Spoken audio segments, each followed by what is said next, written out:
Hi guys, ito yung dinner or late snack namin ni Dad nung nakaraan. So, midnight snack to. So, mga 9 p.m. kumain kami ng isip kanton na may nilagang itlog, and then ako yung focus ko yung pineapple fiber. Then kinabukasan, nag-crave ako sa lumpiang sariwa, kaya pumunta ako ng Bayan Malabon. So, wala yung suki ko, sarado sila. And nakahanap ako sa ibang tindahan. So, naubos ko yun doon. Doon na lang din ako kumain. And sabi ko, kailangan ko ng pineapple fiber again. Then, may nabili ako sa Baker's Square and doon sa Mercury Drug na kopyang mundo. So, yun lang yung mga kinain ko para may merienda ako. Then, nakauwi na ako, pahinga. Eh, kailangan na talaga magpatagdag. Kaya, lakad-lakad po tayo. And, galing ako ng hospital nito.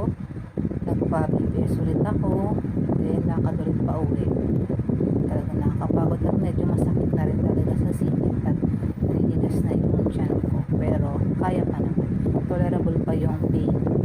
So nung gabi na, yung dinner namin, buwang talaya, niluto ng kapatid ko ni Atmar, ni Dad, and pangpus din, may pasalubong si Dad ng Krispy Kreme, langgam pa nga, pero okay lang yan, ay naghati kami na kinabukasan, pa-check up ulit ako sa OB, yung inyan ko sa likod, champurado at nilagang itlog. So, waiting din, naglakad lang kami na Dad papunta dyan, so almost 20 minutes kami naglakad.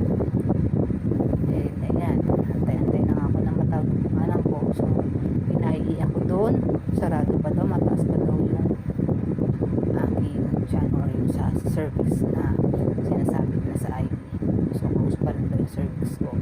So, yan, kumain ako ng papaya pag uwi kasi may tinda si mama para makatulong sa constipation natin. And ito pa yung niluto ni mama na isda.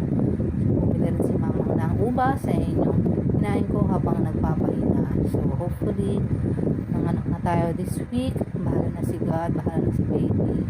Anong mangyayari. So, may mga nararamdaman na akong hilab-hilab. So, abangan natin, no? Ito muna guys. Thank you.